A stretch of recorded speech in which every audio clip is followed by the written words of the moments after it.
students, in the today's video we will discuss about states of matter, the important questions from states of matter. We'll discuss one short video about states of matter. So we'll move one by one. First question, define critical temperature, aqueous tension, viscosity and the rate of diffusion. So the four definition they are asking. So the first one, the critical temperature, the temperature above which substance cannot be liquefied by increasing the pressure is called as critical temperature. The temperature above which substance cannot be liquefied, the temperature in which above that one we cannot liquefy any gas, called as critical temperature. Second one, aqueous tension. So what is the aqueous tension? At equilibrium the rate of evaporation and rate of condensation are equal. So the pressure exerted by the vapor in equilibrium with liquid is known as saturated vapor pressure, also called as vapor pressure, also called as aqueous tension. Next one, viscosity. So what is the viscosity? Viscosity is what? Viscosity is a measure of fluid resistance to flow. Means a substance can be adhered on the another substance. That is the property of liquid. So it is discussed or describes the internal friction of moving fluids. When any fluid moves with the solid, so how internal or liquid, so how internal they are adhered to each other, that is the a fluid with large viscosity resist motion because the molecular makeup, or if you are observing simply water and oil, both water and oil, if you are pouring on the surface of wall, water will come down easily, but oil does not come easily because oil is more viscous as compared to the water. So the next question, what is the unit of viscosity? Coefficient of viscosity. What is the unit of coefficient of viscosity? The SI unit of coefficient of viscosity is Newton second per meter square. Next one, third question, what are the different values of R in terms of joule, in terms of liter atmosphere, in terms of calories? So there are three values of R. The first one, as we know that, what we know that, we know about ideal gas equation. What is the ideal gas equation? PV equals to nRT. Right now we are finding the value of R. So substitute this, rearrange this equation for R PV upon NT. So this is your PV upon NT equation. So if you substitute the pressure, that is 10 raised to 5 Pascal, volume 22.71 into 10 raised to 3, N is the number of moles and T is the temperature. Number of moles for 1 molar solution. So by this calculation you will get 8.314 joule per Kelvin per mole. Second, R in terms of liter atmosphere. Simply again this equation, PV upon NT, pressure is 1 atmosphere, volume is 22.414, that is the volume of any gas, number of moles 1 mole, and the temperature, standard temperature 273.15, that is 0 degree Celsius. So you will get R is equals to 0.0821 liter atmosphere per Kelvin per mole. And the third one, R in terms of calories. We know that 1 calories is equals to 4.184 joule. So R is equals to 8.314 upon 4.184. You will get near about 2 calories. Means we will get three values of R. R is equals to 8.314 joule per Kelvin per mole. R is equals to 0.0821 decimeter cube atmosphere per Kelvin per mole. Decimeter cube you can write as a liter atmosphere per Kelvin per mole. Or third one, R is equals to 2 calories per Kelvin per mole. So these are the three values of R. Next one, 2 mark question. What is dipole-dipole interaction? Ion dipole interaction, surface tension and vapor pressure. Simply dipole-dipole interaction. When any polar molecule like HCl molecule is given in front of you, the polarity is shifted toward the chlorine atom. Electronegative pole, that is the chlorine, which accept electron, attract electron toward itself. So your electron density shifted to which side? Electron density shifted to this side. As we know that chlorine is more electronegative, so the charges are shifted toward the chlorine.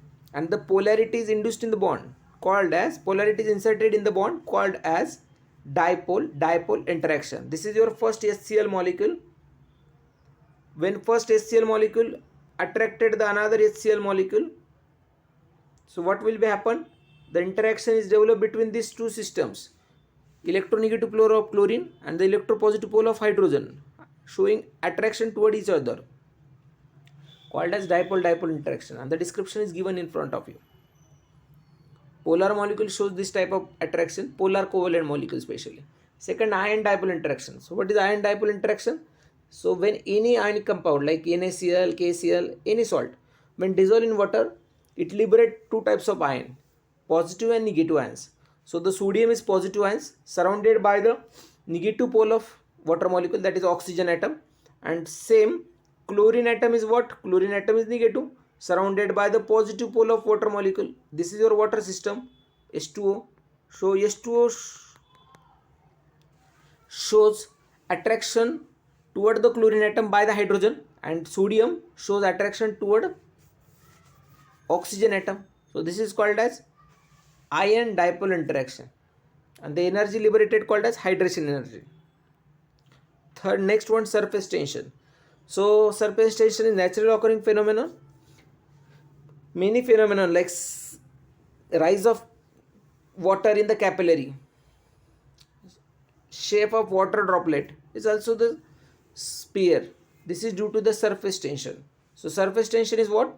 The force acting per unit length perpendicular to the line drawn to the surface is known as surface tension.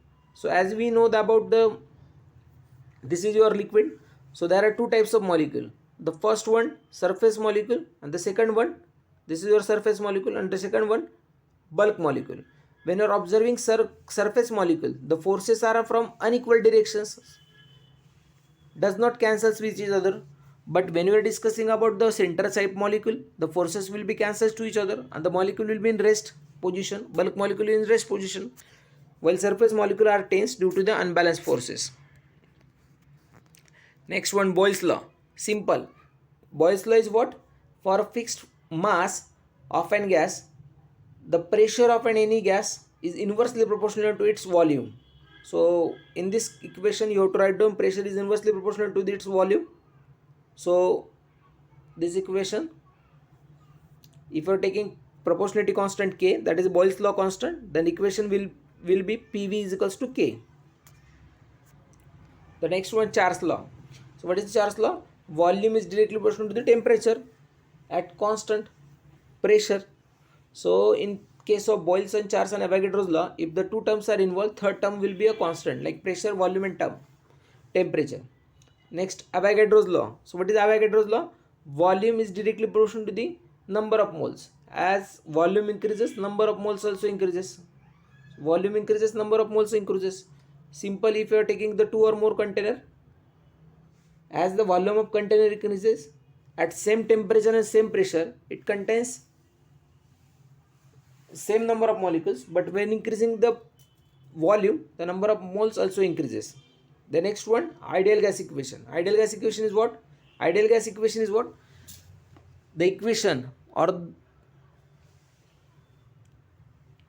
equation says that, or any gas which obeys Boyle's law, Charles law or Avogadro's law, called as ideal gas. Actually no any ideal gas is there, but by control condition we are achieving this one. So what is Boyle's law? Volume is inversely proportional to the pressure. Charles, volume is directly proportional to the temperature, and Avogadro's volume is directly proportional to the number of moles. By the combining equation 1, 2 and 3, you will get volume is inversely proportional to the pressure and directly proportional to the number of moles and temperature. So you will get this equation PV equals to nRT. By rearranging this, you will get PV equals to nRT, and this is ideal gas equation. Relationship between partial pressure and mole fraction. I have already uploaded the video for this one. Just go through it. Relationship between partial pressure and mole fraction. So what is this? Partial pressure of any gas is obtained by multiplying the total pressure and mole fraction of that particular component. solved numerical from the book. So this numerical is on the basis of Boyle's law. Simply pressure is given, volume is given, you have to calculate the second volume. And we know that what is Boyle's law? For two gases, P1 V1 is equals to P2 V2. So just rearranging this equation for V2, you will get 20 ml volume. V2 is equals to P1 V1 upon P2. And the second numerical, at 300 Kelvin, a certain mass of a gas occupies 1 into 10 raised to minus 4 decimeter cube volume. Calculate the volume at 450. Means simple, this numerical is based on Charles law. What is Charles law? V1 upon T1 is equals to V2 upon T2. By rearranging this equation for V2, you will get 1.5 into 10 raised to minus 4 decimeter cube. You have to write down the particular unit for the quantity. The next one, the sample of nitrogen gas was placed in a flexible 9-liter container at 300 Kelvin at a pressure of 1.5 atmosphere. The gas was compressed to the volume 3 liter.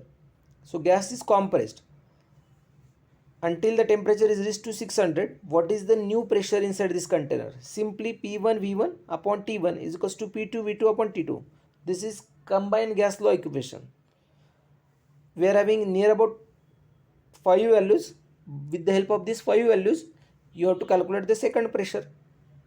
That second pressure is 9 atmosphere. Next numerical is, depending on ideal gas equation, pressure is given, volume is given, number of moles is also given, that is 1 mole. R, we know that R is gas constant for the particular species. So PV equals to nRT. We have to calculate the temperature. So temperature is what? Temperature is equals to PV upon nR. Just substitute the values.